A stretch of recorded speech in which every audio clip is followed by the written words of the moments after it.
पिता और गुरु के लिए ई नवरात्रि के पक्ष चलत बा। कत्यानी माँ के आज दर्शन करी हैं लोग।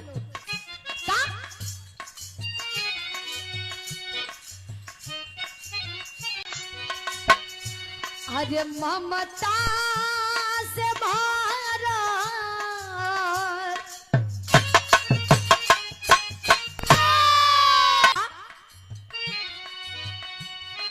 ममता से भरल तू ही प्यार के खजाना ई जमाना कहेला।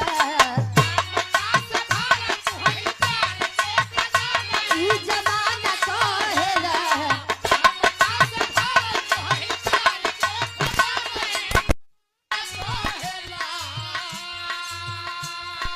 ममता से भरल तू ही प्यार के खजाना ई जमाना कहेला। तोहरी दया से आज रे हो मोरी माई हमर साज बाजला। तोहरी दया से आज रे हो मोरी माई हमर साज बाजला। तोहरी दया से आज रे हो मोरी माई क्या बात है। एक लाइन बिटिया कहती आप लोग समझदार हैं, हम गावत मानी आप लोग समझ ले। इस दुनिया में माँ पिता और गुरु से बढ़ के कोई हो ही नहीं सकत। जितना भी बखान करी कम बा। कल जला माई प्रथम गुरु होली, प्रथम पाठशाला होली। बाबूजी हिमालय के चोटी जैसन चट्टान जैसन खड़ा रहेलन और माई के आंचल के प्यार सागर से भी गहरा हो। और गुरु हमेशा डांट फटकार लगा करके अच्छा शिक्षा अच्छा तालीम देवेली। धन्य है माँ पिता और गुरु जी, बहुत बहुत प्रणाम। मामा के द्वारा हजारों हजार के आशीर्वाद, बहुत बहुत प्रणाम बा। का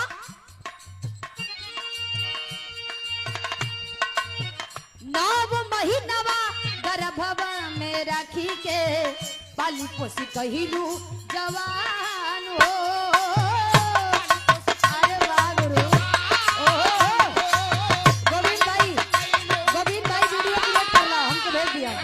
पापा को नव महीनवा देखा और लड़का लुटिया सा क्या बात है। नव महीनवा गर्भवा में राखी के पाली पोसी कहिलू जवान हो।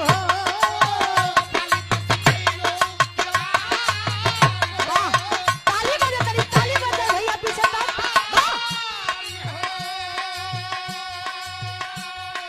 तोहरी कृपा से तयाज मोरी माई जामिल सकल जहान हो।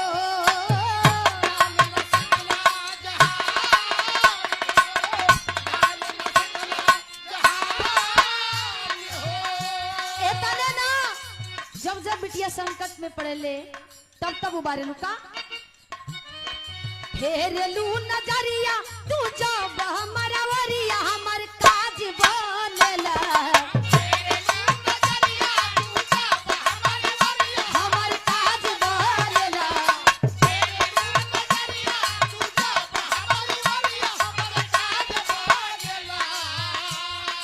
हेरलू नजरिया तू जब हमर काज बनला।